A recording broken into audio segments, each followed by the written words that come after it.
We are in Hebrews 11 continuing, and we went through Abraham last week. We finished with Abraham, and then also with Isaac, Jacob, and Joseph, which three very, very quickly in there.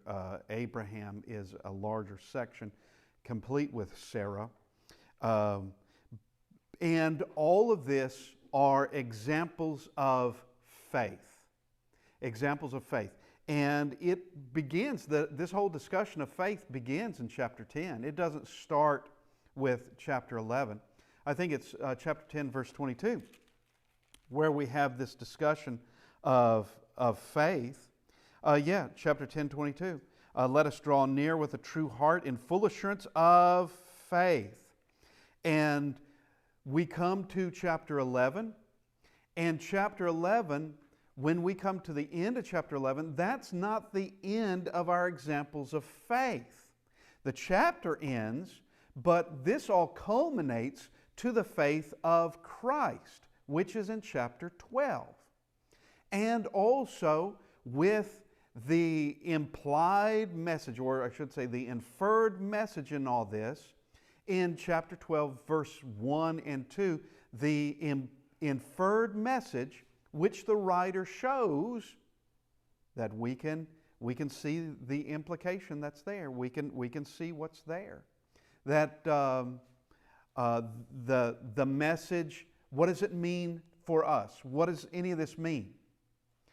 And he shows what it means, that we are to endure, we're to persevere. And that's why all of these are here. Every one of these examples are put down. And all of them in chapter 8, all of them in chapter 11 are Old Testament examples. Every single one of them. Leading us to Christ, which is, of course, the New Testament example, which is in chapter 12.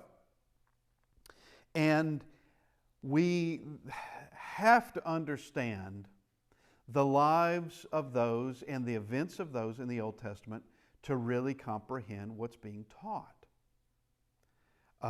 If we don't know concerning what God called Abraham to do with Isaac, then what Hebrews chapter 11 tells us about that event comes off as, I don't really understand what that's about. I don't get it.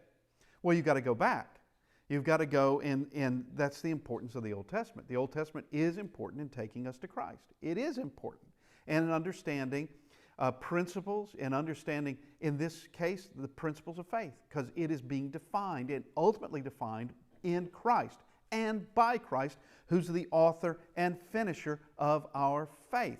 If He's the author of our faith and the finisher of our faith, then we let Him define what it is. He is the one that defines it. And it is being defined by all of these people. Some of them are named. We have 18 that, with two of them aren't actually named. We're getting to those right now. Two of them aren't actually named by name, but we know who they were. And they are the parents of Moses. Let's just read that. So we're in verse 23. Hebrews 11, verse 23. By faith, Moses. Now, I'm just going to say this. We have this pattern in these verses that in this instance, the pattern is broken. In this instance, the pattern is broken. By faith, Abel, verse 4. By faith, Enoch. By faith, Noah. By faith, Abraham. And then from that point, by faith, X, by faith, this person, then it tells us what they did. In this particular case, by faith Moses is not Moses's, in this instance, in verse 23, it's not Moses's faith that's being discussed, but his parents' faith. All right? By faith Moses, when he was born, was hidden 3 months by his parents. Okay, that's Amram and Jochebed. We're not given their names here. Now, we are in Exodus, but we're not given their names here, just that it was his parents. All right, and this is going to be a section on Moses, but we're beginning this where it's not Moses' faith, it's his parents' faith. And they hid him 3 months because they saw he was a beautiful child, and they were not afraid of the king's command. So this takes us to Exodus chapter 2. We have a Pharaoh. Israel is in Egypt, and we have a new Pharaoh that is on the throne who does not regard Joseph at all. Doesn't remember Joseph, doesn't regard Joseph, cares nothing about Joseph. To him, that would be ancient history. Who cares? All right. He is a wicked man. And there is the command that male children, male Hebrew children, are to be killed. The girls can live, the boys cannot. Okay, that is the command. Well, you have you do that, and you're going to find people are not going to obey that. All right, they're not going to obey that. Good people, anyway, will not obey that, and they don't. They don't fear the king's command in the least. Nothing at all. It means nothing to them. And of course, as it turns out, he is spared. It is Pharaoh's own daughter who finds Moses in the basket, in the water. She finds Pharaoh there, and he is raised her son.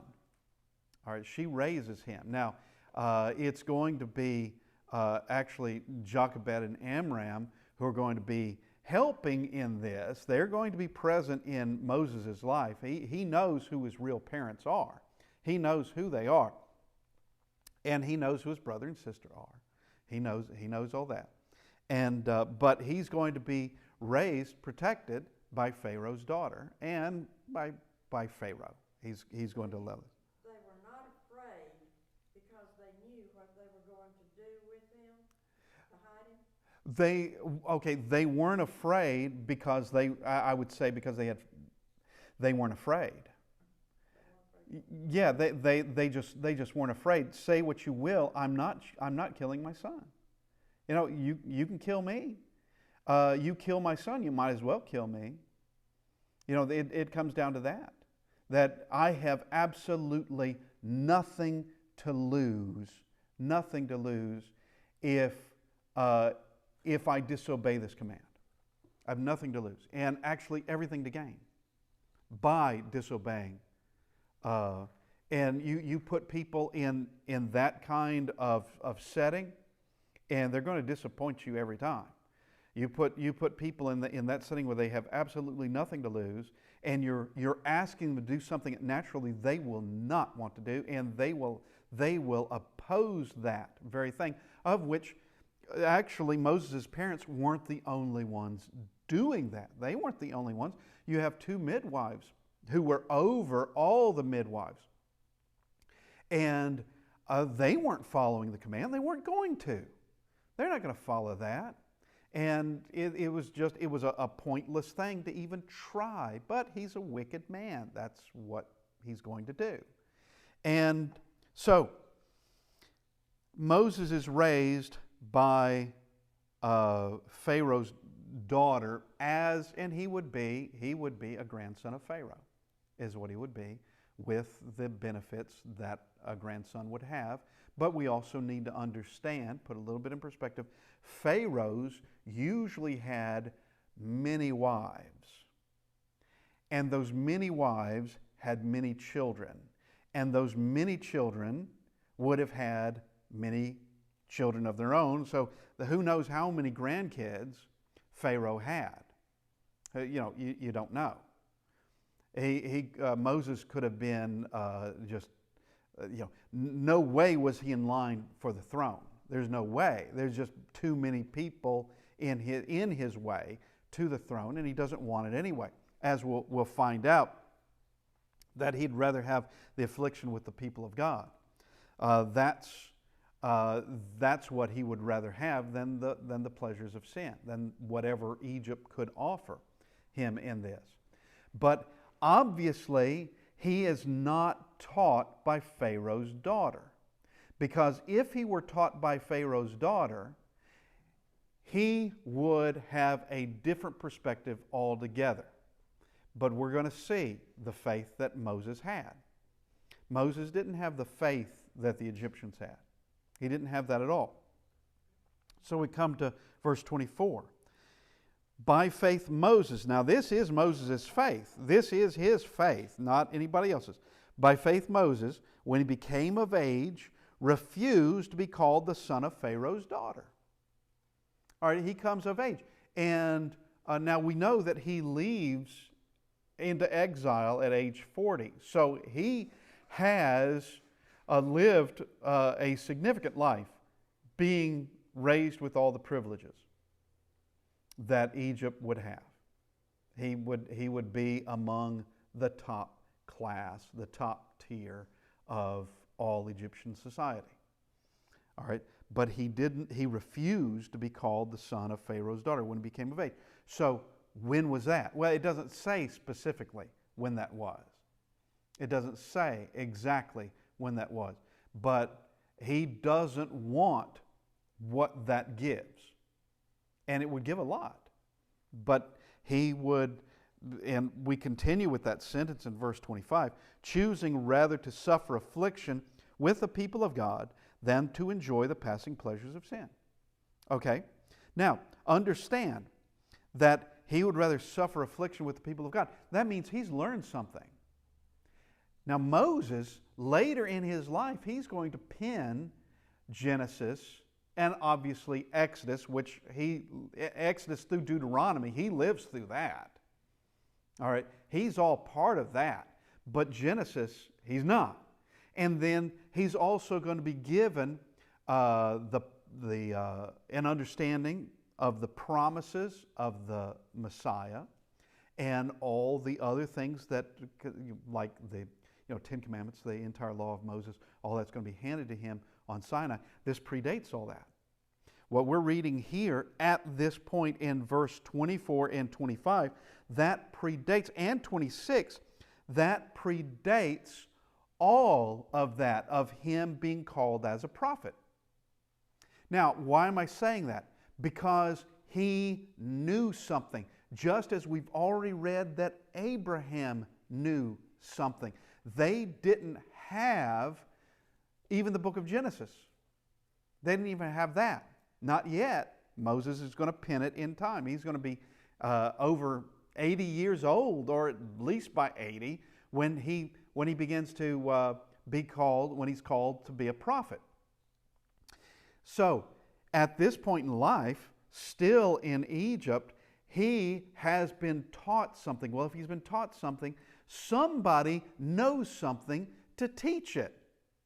Somebody knows something. And we shouldn't be surprised by this, because we've already seen where this has been the case. We go back up to verse 8. By faith Abraham obeyed when he was called out to go to the place which he would receive as an inheritance, and he went out, not knowing where he was going. By faith he dwelt in the land of promise, as in a foreign country, dwelling in tents with Isaac and Jacob and the heirs with him of the same promise. For he waited, look at this, for he waited for the city which has foundations, whose builder and maker is God. Well, where is that? Is that Salem? No, it's not. It's not. Is that the future physical Jerusalem right there in what would become Israel? No, it's not. He knew something because he had been taught something. And of course, with Abraham, he's being taught things by God directly. If he didn't learn it already from Terah and his mom and dad, Abraham knew something. They didn't have the scriptures, but things were being passed down, or they're being spoken of by God directly. Okay, and with Abraham, God is speaking to him directly. But they already have faith in something. They already have faith that there is something, if there's heaven, and that's a promise, what does that mean? That means there's got to be salvation. Well, if there's salvation, what does that mean? There's got to be a Messiah. Okay? They've got to understand those concepts before. They've got to understand that there must be a Messiah to have salvation. You've got to have salvation to enter into that city which has foundations, whose builder and maker is God. So they had to have those concepts to even understand that there is a heaven. What does it take? What's the point of knowing there's a heaven if you're never told how you're going to get there? What's the point? What's the point of saying, yeah, there is a city for the righteous, and yet not tell you what it takes to be among that group? Who's going to be in heaven? All right, that'd be cruel, and that would be actually pointless, other than just the point is to be cruel. But we have Moses, going back to verse 25 again, choosing rather to suffer affliction with the people of God. Let's just make a point right here that not everyone in Israel was the people of God or a person of God. Not everyone in Israel had faith like they should have had. And it doesn't take us long to figure that one out. It doesn't take us long in Exodus to figure out that, these people, not all of them have the faith they ought to have. And to begin with, they are resisting Moses, and if they're resisting Moses, they're resisting God. But they're resisting him of, you've made life more miserable for us. They've only cranked down on and made life worse for us. They didn't have the faith they needed to have. Now, when it says choosing rather to suffer affliction with the people of God, he is among the righteous, because the people of God are the righteous. And yes, in Israel there would have been those who were righteous that would have had faith, but there would also be those not really among the righteous at all. They're very worldly. They're going to be led out and taught just like everybody else. They're going to be taught the same lessons that Moses is taught, same lessons that Joshua is taught and Caleb is taught, but not everyone is going to care. Not everyone is going to keep those lessons and keep those lessons all the time. But he would rather suffer affliction with the people of God than to enjoy the passing pleasures of sin. Well, not everyone in Israel would agree with that. They were suffering under the Egyptians, but they would rather not suffer affliction with the people of God. They would rather have those pleasures of sin. They'd rather have that. Not everyone would have agreed with that. Now, going to 26 now, esteeming the reproach of Christ greater riches than the treasures in Egypt, for he looked to the reward. Okay, esteeming the reproach of Christ? Okay, if we had thought that all of these people thus far, well, starting from Abraham at least, all these people thus far were looking only for the land promise, this is far beyond the land promise. The land promise is nothing compared to the greater promise. Preferring or esteeming the reproach of Christ greater riches. Now that means he has an understanding that there will be a Messiah. There will be someone sent from God to take care of sin. Obviously he knows that. And like I said, if you understand there is a city with foundations whose maker and builder is God, okay, if you understand that, you know it's not on this earth. You know that. You also know that's got to be heaven. And salvation requires that. And salvation requires salvation, and salvation requires a Messiah. Now, he understood something, and he had to know this before he penned Genesis, just like Abraham already knew it, as we see in Hebrews 11:10, and also in verse 16. We didn't read verse 16, but Abraham already knew these things, and he looked to the reward. That is what Moses looked for, not for Egypt. And if it's the reproach of Christ, is not the reward, is not the land promise. That is a benefit, that is something, but Abraham didn't get it. Jacob didn't get it. Joseph didn't get it. None of those got it. And they were looking for a greater reward, not for those things. Isaac didn't get it. They were looking for something greater. Now, verse 27. For by faith he forsook Egypt. By faith he did it. Like his parents, disregarding the Pharaoh, this maniacal, wicked man. They disregard him. Okay, yeah, whatever he says we're to do, like this, kill babies. No, there is no way. We are not doing that. Just like they forsook Egypt, they didn't leave Egypt, just like they will say forsook Pharaoh. So Moses is going to do that as well, not fearing the wrath of the king. Well, that's exactly what's said concerning his parents. They were not afraid of the king's command. He doesn't fear the wrath of the king, for he endured as seeing him who is invisible. Okay, he's not afraid of the king. He does this by faith. He does it by faith, as seeing him who is invisible. That there is obvious evidence there is a God. And it's obvious that he has prophets. And Moses is not one yet, but he's going to be. He doesn't want to be, but he's going to be. And there have been prophets.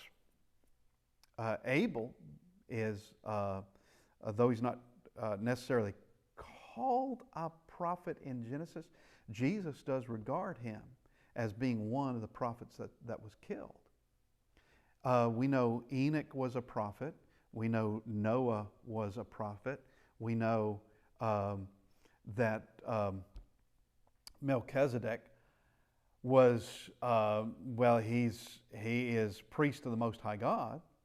All right. He's got something that obviously that is there. But he is enduring all this, and he doesn't even have the book of Genesis. I'm saying this because this has come down by way of God through other means of directly speaking to individuals, and he will eventually speak to Moses. But speaking to individuals, still invisible, but not the evidence of him. The evidence of him is not invisible whatsoever. Like Hebrews 11:3 talks about the things which are seen were not made of things which are visible, which means what? All right, because Hebrews has been doing this thing of doing positive statements and negative statements. Let's simplify this. Things which are seen were made by the things that are invisible. Okay. That's the meaning in that. And we can know by the things that are made that someone had to make it. Someone. Matter doesn't spring out of nothing. It cannot create itself. Nor is matter eternal. It can't come from eternity. And then you still have to ask the question, okay, where did it come from anyway? From eternity. It can't be eternal. Matter can't be, because it wears down. Okay. So, we can know that God exists. We can know, seeing him who is invisible. It is like, because it says as, enduring as seeing him who is invisible. He sees the evidence, and he has faith. He has faith in God. Therefore, he forsakes Egypt. Now, in my mind, that was more difficult to do than Abraham leaving Ur, in my mind. Now, I can't make that real call, but just from my perspective, because Abraham left Ur not in exile, but following God. Okay, he wasn't forsaking the wrath of some king in Ur, that Abraham leaves Ur and presumably leaves it peaceably. But Abraham, he's got to cut ties completely with Egypt, completely, and truly is forsaking it, having done the things that he did, and that is of saving a Hebrew man from an Egyptian master that would have certainly killed him. Okay, and Moses went into action in that. Once he discovers this is known, he knows that it's not going to be well for him staying in Egypt, and so he's got to leave. Now, just by way of space, and a way of just interest, little interesting facts. Inside Hebrews chapter 11, we have people who are in the Messianic line, that is the line leading to Christ, and we have those that are not. Okay? And we have, of course, there are those that are not mentioned by name. Some we can know exactly who they were. Others, it could be hundreds of people. We don't know. And of course, Israel also is mentioned of the things that they did. But, okay, so just as a basic little interesting fact of Hebrews chapter 11, those listed here who are in the Messianic line, we have Enoch. Abel is not. Abel dies before he has any descendants at all. Abel dies. Enoch, Noah, Abraham, Sarah, Isaac, Jacob, Rahab, David. Those are in the Messianic line. But not everyone in Hebrews chapter 11 shown for their faith is in the Messianic line at all. Moses isn't in the Messianic line. He's of Levi. All right? Well, that's the wrong tribe. You got to be of Judah to even be in the line. But he's not in the line. But those not mentioned here, those who are not in the Messianic line, are Abel, Joseph, Amram, and Jochebed, which are the parents of Moses, Gideon, Barak, Samson, Jephthah, Samuel. Those are all mentioned by name, well, except for Amram and Jochebed, but we know their names. All of these are outside of that line. They're outside. So we have those listed in the Messianic line. These had faith, and those outside are listed as well. These had faith too. And don't ever get caught up in any kind of thinking, and you probably aren't, but don't get caught up in thinking that God always presents, or that the Bible always presents, its heroes without their problems, or that everyone in the Bible is just stunning and absolutely pure, not a single problem about them, because the Bible presents reality. And the reality of people is that we are flawed. And also, doesn't just stress the faith of those in line for the Messiah as being like a long line of righteous people, and anyone outside of that can't be righteous. That's not valid. That's not true. This is showing everybody in this, well, those in this list of those inside and out, and even someone like Rahab. Rahab is a Gentile. And of course, you have everybody prior to Abraham is uncircumcised, and everyone prior to Moses is not under the law of Moses. They haven't been completely separated yet. Now we go to verse 28, and this continues in Moses. By faith, he, that's Moses, kept the Passover and the sprinkling of blood, lest he who destroyed the firstborn should touch them. That's the destroyer that was going through Egypt, killing the firstborn in one night. And that was devastating. That hit everyone's home. Everybody would be affected by that. You know, let's just talk about things like frogs. Okay, the plague of frogs. All right, that was a plague. That was extremely irritating. Okay, but it did not hit you emotionally to something like the death of the firstborn. Nothing at all like it. Same thing with murrain, with the cattle dying. While you would have someone who had cattle and others who like eating cattle, and you know, with all the dairy products and all that would be from cattle. All right, all that would be gone, but it would not hit you as emotionally as this last one, which is the death of the firstborn, which hits every single family, everybody.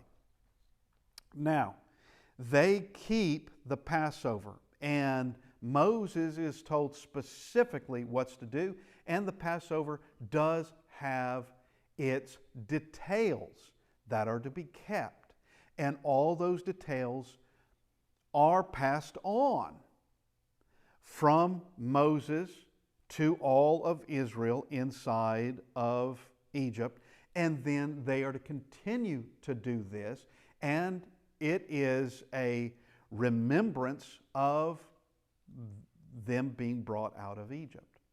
That's what the Passover is for. And so he kept the Passover. So what do we see concerning Moses? He refused to be called Pharaoh's, the son of Pharaoh's daughter, the Pharaoh's grandson. He chose to rather suffer the affliction with the people of God. He esteemed the reproach of Christ. He forsook Egypt, and he kept the Passover. All these things. And there are more things that could be listed, but they don't need to be. We have these things in understanding of the sort of faith that he had. And it is a tremendous faith. Now, we come to verses 29 and 30, and this is Israel at large, not specifically one person. By faith, they passed through the Red Sea as by dry land, whereas the Egyptians, attempting to do so, were drowned.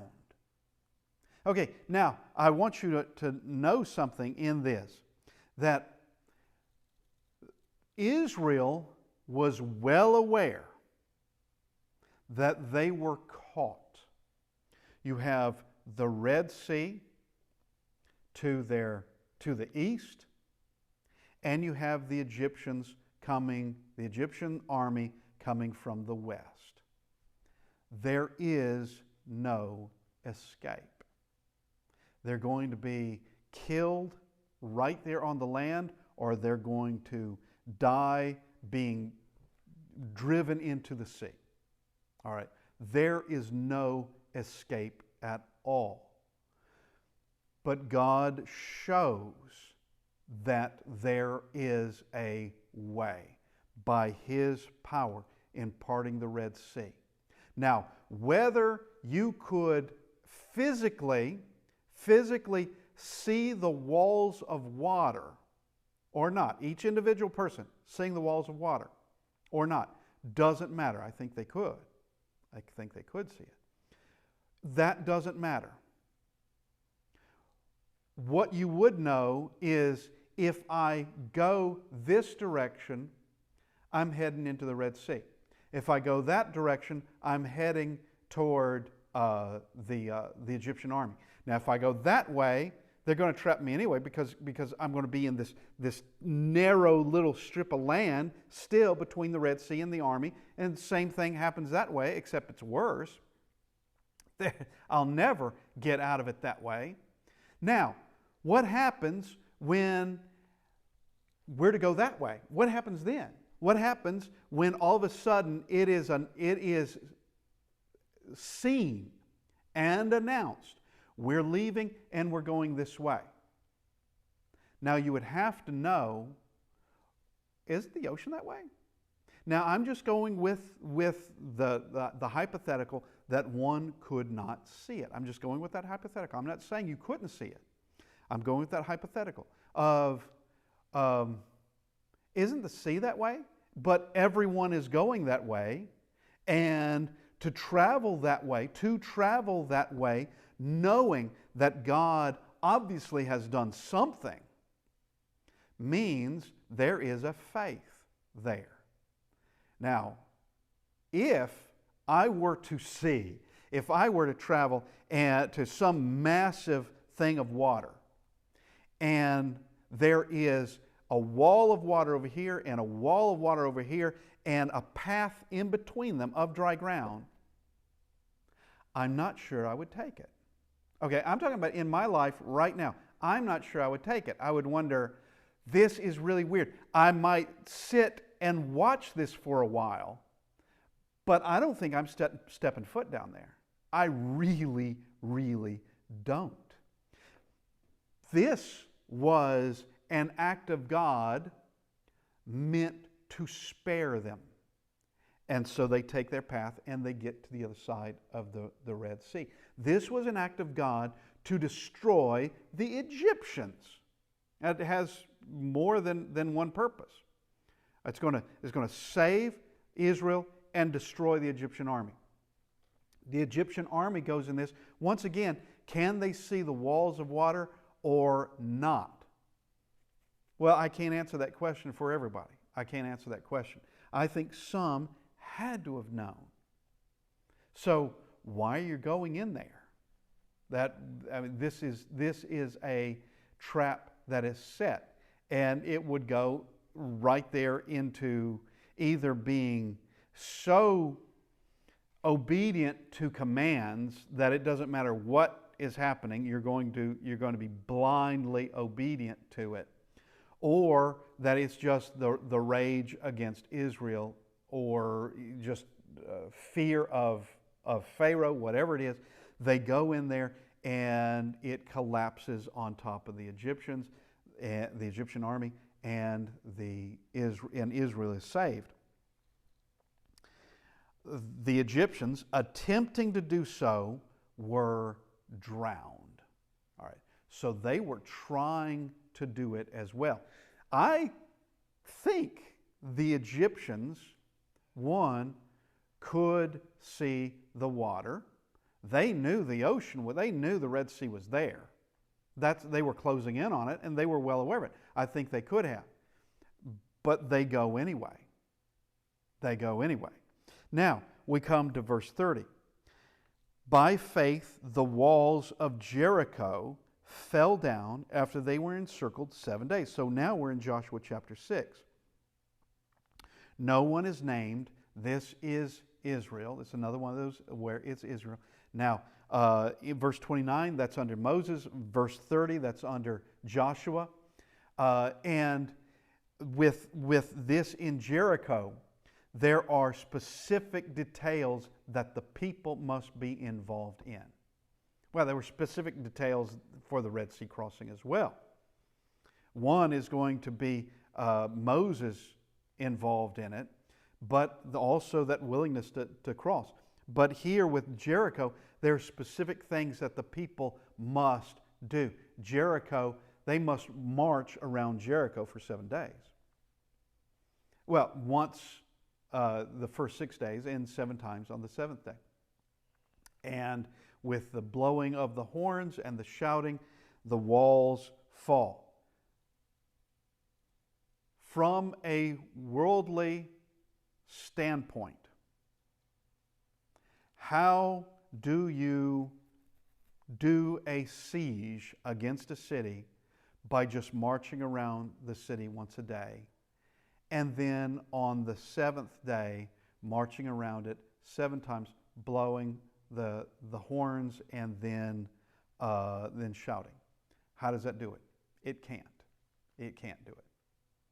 And it would have come as a surprise, yet the people of Jericho knew that the God of Israel had shown his power. They knew that. And the walls fell, and it is by faith this was done. God tells them that Jericho is theirs. He tells them that, yet also tells them what they have to do to get it. Well, is it a gift or not? Of course it's a gift. But they still have to do certain things. They're not earning Jericho. They're proving their obedience to God. That's what they're doing. They're proving their obedience and faith, and that's why it's brought here. Their faith that they do this and Jericho will fall, and God did exactly what He said He was going to do. Now, let's read verse 31, and then we will call it for today, because this also has to do with Jericho. By faith, the harlot Rahab did not perish with those who did not believe, when she had received the spies with peace. Notice. Now, we can go back to the book of Joshua, and we can see this. Joshua chapter 2, Joshua chapter 6. We can see this of Rahab confesses what everyone in Jericho knows. Their hearts have melted, knowing that Israel has come, knowing what has occurred, what Israel has done. They know it. And they are greatly fearful of it. Now, could others in Jericho have done the same thing and be spared? I think the answer is obviously they could have. If they wanted to, they could have. Because this says, she did not perish with those who did not believe. Well, what does believing mean? What does it mean? Because it is being defined in all of this. What does it mean? Weren't they fearful of what Israel had done? Yes, they were fearful. Did they believe that Israel could destroy them? Yes, they were fearful of it. Were they afraid of the God of Israel? Yes, they were. What did they do about it? Defended themselves against Israel. That's what they did. Defended themselves against Israel. Rahab does not. Rahab helps them. And because of that, she is spared. And also because of that, she marries a Hebrew man, Salmon. She marries a Hebrew man, and she is part of the Messianic line. She's a part of the line of Christ.